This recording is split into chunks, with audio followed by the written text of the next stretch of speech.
Hi, I'm the guy that supports the current thing.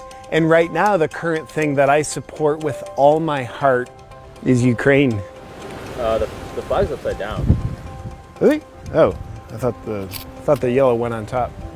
Anytime there's a single narrative being pervasively broadcast with no room for dissent, you know it's gotta be true. I get on board real quick. Here's my new profile pic. It's been a long couple of years of tirelessly virtue signaling about different things, but I'm not gonna slow down. Stay at home to slow the spread. I still haven't left. 2 weeks for life, baby. Then it was defund the police, then build back better with Hunter's dad, then get the shot, get the booster, and then get another booster, and then get the third booster.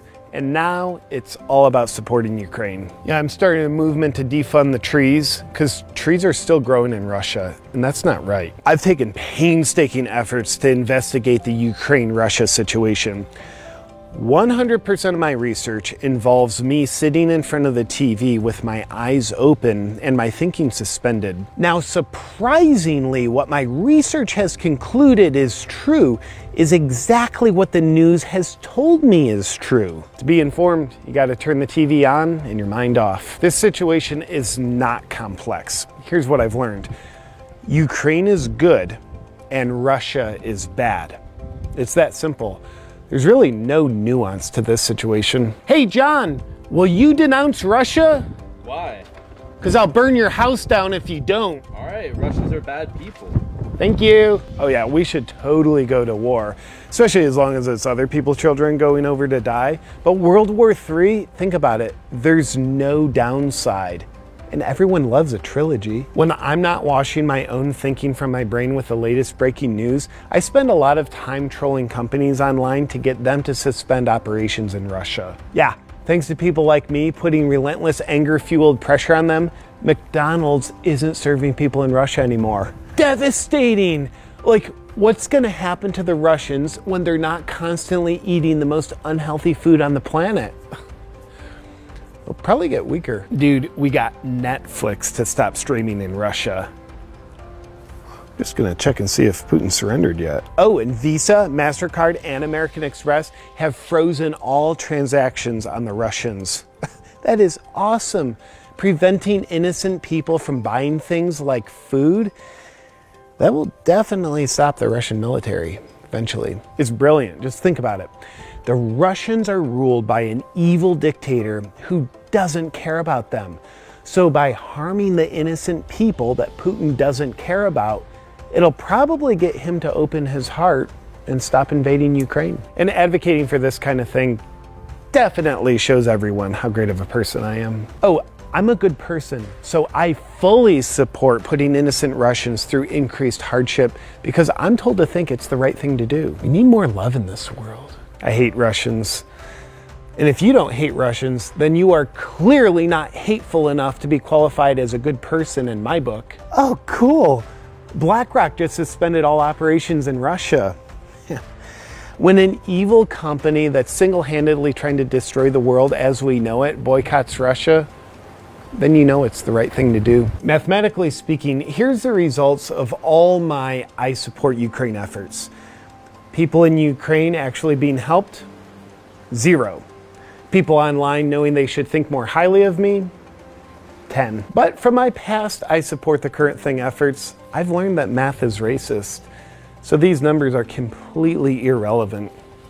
So I'm gonna keep pushing the needle of narcissism forward. Because Ukraine needs me too. Zelensky is my hero, brave. Just sending out a tweet.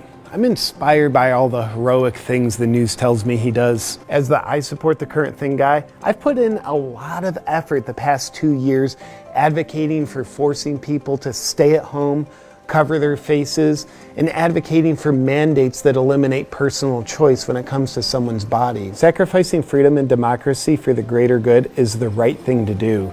And if you don't think so, then you just want people to die. And I'll tell you this, we need to send our military to Ukraine to protect freedom and democracy.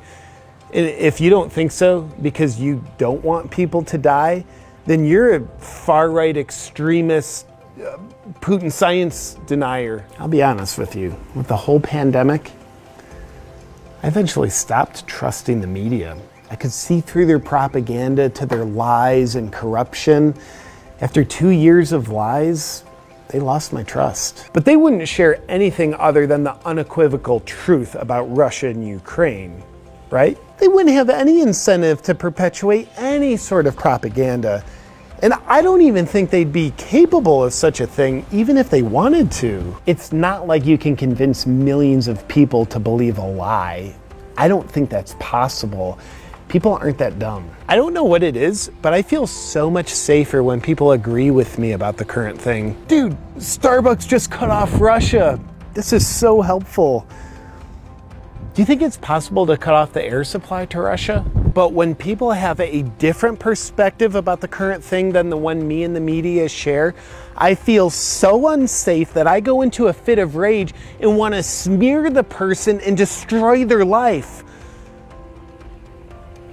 All in an effort to help Ukraine. I'm pretty sure mass formation psychosis only works with COVID. Hey, why aren't you wearing any blue or yellow? Dude, wouldn't it be great if we started taking the people who don't support Ukraine and locking them into camps? Some people say Zelensky is an abusive dictator himself who's locked his political rivals in prison. No, based on my personal experience in Ukraine by watching the news, I know this is simply not what I'm willing to believe. It's clearly Russian misinformation, probably found on Hunter's laptop, which also doesn't exist, based on what the media that I trust has told me. Hunter sure does love Ukraine though, doesn't he? Supporting Ukraine with every ounce of my being is something I will never stop doing because it's so near and dear to my heart. Unless a new thing comes up that'll help me stand taller as a lamb amongst sheep.